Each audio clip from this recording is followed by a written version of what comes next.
Hi, my name is Jeb Kendrick, and my family loves to travel. I want to tell you about the time I went to Africa. When I was in Africa with my family, I loved seeing all the wildlife. But it was just as amazing to meet the Hadza Bushmen, who live in the northern part of Tanzania. There are only about 1,500 Hadza Bushmen left. They are one of the last true hunter-gatherer tribes in the world, roaming from place to place to hunt meat and gather fruit.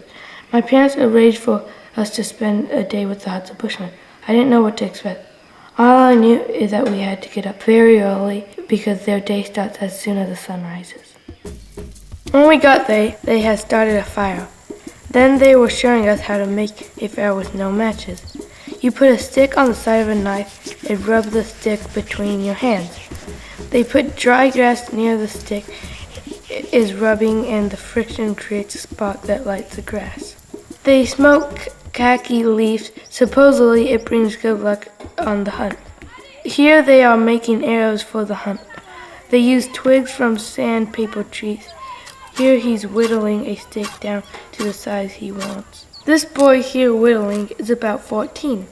Behind him you can see their hut, which is made from grass and sticks. I was able to see how they live, like our ancestors did thousands of years ago. After they made enough arrows, we headed out into the jungle.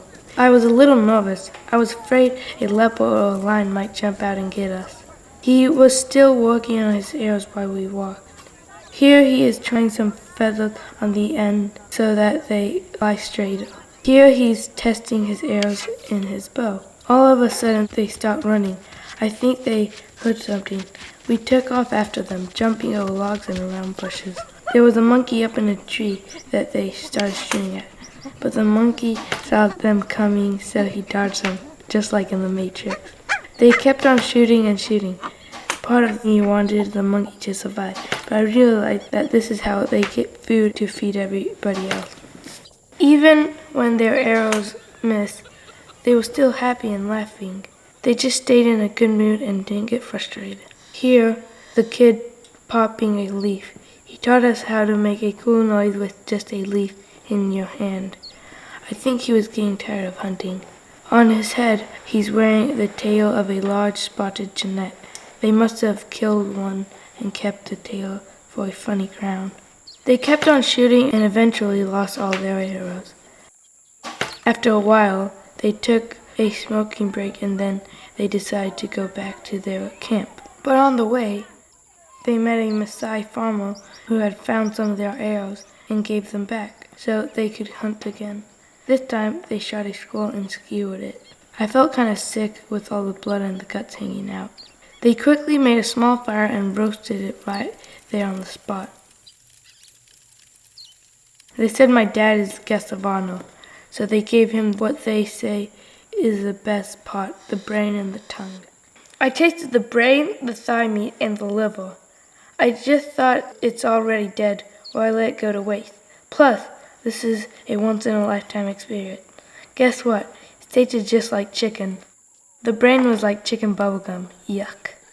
After our little snack, we went back to camp and they showed us how to shoot.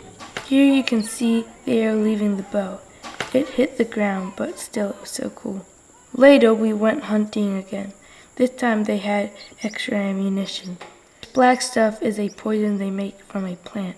If the arrow hits something, it will help bring down the animal. They were getting serious. They chased after another monkey. This time the arrow hit the monkey, but it was too fast, leaping from tree to tree, and we were too slow to catch it. We were all looking for the monkey, but never found it. But they were good sports about it. On the walk back to camp, the chief taught me some of his language. It composed of some clicking. Here's what the click sounds like.